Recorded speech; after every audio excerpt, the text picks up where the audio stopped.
ادھر بھی اور ادھر بھی، نا نا نا نا نا۔ سوتیلی بیٹی جو ہے نا، قرآن نے کیا کہا ہے کہ جب کسی عورت سے نکاح ہوا تمہارا اور نکاح کے بعد اس عورت سے تمہارا سیکچول ریلیشن قائم ہو گیا تو اس عورت کی بیٹی تم پر ہمیشہ کے لیے حرام ہو گئی۔ اب اس بیٹی سے کبھی بھی قیامت تک کے لیے نکاح نہیں ہو سکتا۔ اگر وہ ریلیشن قائم نہیں ہوا اور ریلیشن قائم ہونے سے پہلے طلاق ہو گئی تو بیٹی سے شادی ہو سکتی ہے۔ قرآن کی اس آیت سے فقہاء نے، امام ابو حنیفہ نے اور ان کے شاگردوں نے اور بہت سارے تابعین نے استدلال کیا ہے کہ اسلام میں ایک وقت میں جس عورت سے ریلیشن ہوا اس کی ماں سے، اس کی بیٹی سے ریلیشن نہیں ہو سکتا، نہ حلال، اور حرام تو ویسے ہی حرام ہے، حلال ریلیشن بھی نہیں اب ہو سکتا۔ کسی عورت سے جب ریلیشن ہو گیا تو بیٹی سے اب حلال شادی بھی نہیں ہو سکتی، قرآن نے منع کر دیا۔ کسی عورت سے اگر خدا نخواستہ زنا ہو گیا، اب اس عورت سے تو شادی ہو سکتی ہے، اس کی ماں سے یا اس کی بیٹی سے شادی نہیں ہو سکتی۔ خوب سمجھ لیں یہ مسئلہ اچھی طرح سے۔ اسی طرح یاد رکھو کہ اگر داماد نے خدا نخواستہ بہو کے سسر کے ساس کے ساتھ، داماد اور ساس میں کوئی ریلیشن ہوا سیکچول، کس میں؟ داماد میں اور ساس میں، تو یہ جو ساس کی بیٹی ہے یہ اس پر ہمیشہ کے لیے حرام ہو جائے گی۔ اسی طرح بہو میں اور سسر میں ہو گیا تو یہ بہو اپنے شوہر پہ ہمیشہ کے لیے حرام ہو جائے گی۔ بات آ رہی ہے سمجھ میں؟ اگر کہیں ایسا ہوا ہو تو خود سے فتویٰ نہ دے دیں، کسی مفتی کے سامنے باقاعدہ رکھیں۔ بعض لوگ خود مفتی بنتے ہیں، اس میں کچھ ڈیٹیل ہے مزید، وہ میں ڈیٹیل اگر بتاؤں گا تو بہت لمبی بات ہو جائے گی۔ تو کسی کے ساتھ ایسا خدا نخواستہ ہوا ہو تو خود سے فیصلہ نہ کرے، کسی مفتی کے سامنے پوری، اس میں کچھ شرطیں ہیں، تو میں ڈیٹیل میں نہیں جا رہا، میں صرف آپ کو مسئلے کی حساسیت بتا رہا ہوں کہ احتیاط، بولو بھائی، ضروری ہے۔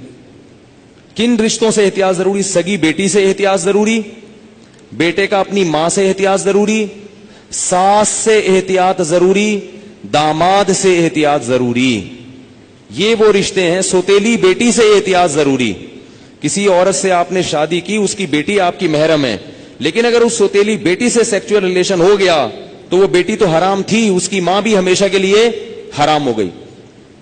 ایسے واقعات آتے ہیں، کسی خاتون سے نکاح کیا، اس کی بیٹی بھی ہے، اب بیٹی سے سر کی مالش کروا رہے ہیں، بیٹی سے پاؤں دبوا رہے ہیں، یہ کیا بے شرمی ہے بھائی؟ جوان بیٹی سے جو ہے نا وہ پاؤں دبوا رہے ہیں، سر کی مالش کروا رہے ہیں، اور بہت سارے ایسے واقعات آتے ہیں، فون آتے ہیں کہ جی جوان بیٹی تھی، اس سے ایسے میں کر رہا تھا تو مجھے شہوت پیدا ہو گئی، میں کیا کروں؟ کیا کریں بھائی، آپ کی بیوی حرام ہو گئی، اور کیا کرو؟ حضرت یہ کیا، مجھے تو پتہ ہی نہیں تھا۔ شریعت کے علم، مسئلے کا علم نہ ہونا، اس سے یہ تھوڑی کہ شریعت ہی بدل جائے گی۔ آپ گئے پاکستان آئے، آپ کو نہیں پتا کہ لال بتی پہ گاڑی روکنی ہے اور ہری پہ چلانی، آپ کو پتہ نہیں تھا، لال بتی پہ آپ سگنل توڑ کے آگے چلے گئے، پولیس والے نے روکا تو آپ کہہ رہے مجھے تو پتہ ہی نہیں تھا کہ لال پہ رکتے ہیں، چھوڑ دے گا آپ کو وہ؟ تو اسی طرح اللہ بھی نہیں چھوڑتے کہ پتہ ہی کوئی نہیں، آپ کو پتہ ہی نہیں تھا آپ کو۔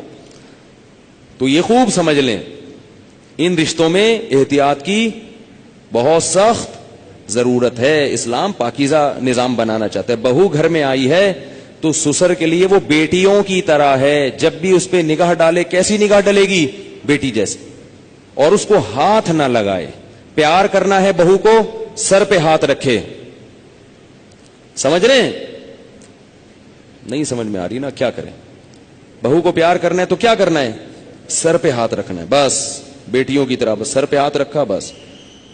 کیسے بے شرمی کے واقعات آ رہے ہیں، خواتین بتاتی ہیں، سسر صاحب آ رہے ہیں، وہ خواتین، کئی خاتون آئی ہیں بہو امریکہ سے، سسر صاحب ایئرپورٹ پہ لینے پہنچے ہوئے اور گلے مل رہے ہیں اس سے، بہو کو تکلیف ہو رہی ہے، اس کو شرم آ رہی ہے کہ ہمارے سسر کیا کر رہے ہیں، اس کو شرم محسوس ہو رہی ہے کہ میرے یہ سسر صاحب کیسے ہیں، لیکن وہ بیچاری بول نہیں سکتی، وہ بولے گی تو سسر کیا کہیں گے کہ مجھے باپ نہیں سمجھتی،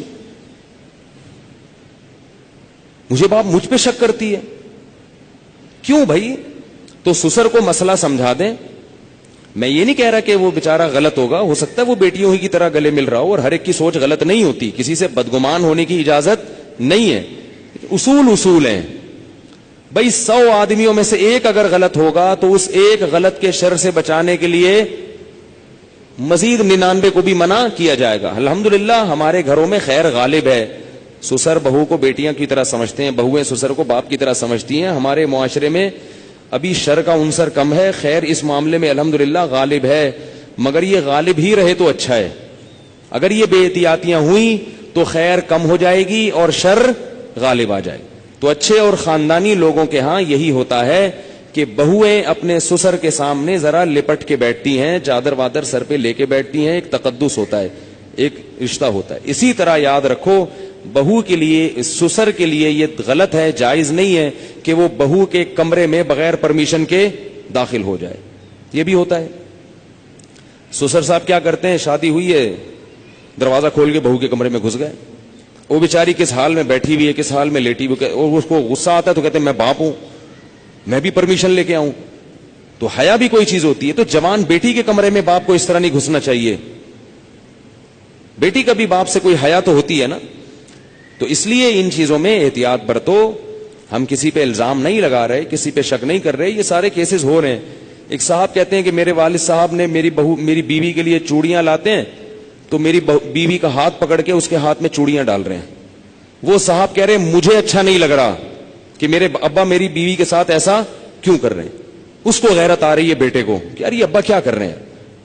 کہہ رہے لیکن ابا کو بولو تو ابا کیا کہیں گے, مجھ پہ شک کر رہا ہے, مجھ پہ شک کرتے ہو, میں کوئی برا آدمی ہوں, میں کوئی ایسا ہوں. تو بھائی شک کی بات نہیں ہے. ابا کو بتا دو ابا آپ بہت اچھے ہیں, بہت اچھے ہیں, لیکن آپ کو شریعت نے اس کی اجازت نہیں دی ہے کیونکہ اس سے شر پھیل سکتا ہے. سعودی عرب کے مفتی اعظم جو سابق تھے, بڑے پرہیزگار عالم تھے, ان کا یہ فتویٰ تھا کہ اگر ساس جوان ہو اور داماد بھی جوان ہو تو ساس کو چاہیے کہ داماد سے پردہ کرے. بہتر ہے, واجب تو نہیں ہے لیکن بہتر ہے. اسی طرح اگر سسر بالکل جوان ہو اور بہو بھی بالکل جوان ہو تو بہو کو چاہیے کہ وہ سسر سے اس زمانے میں پردہ کرے. تو ہم یہ تو نہیں کہہ رہے کہ پردہ کرے, ہم تو آسانی دے رہے ہیں. پردہ نہیں بھی کرتی تو کم از کم احتیاط لازمی کرے. یہ تو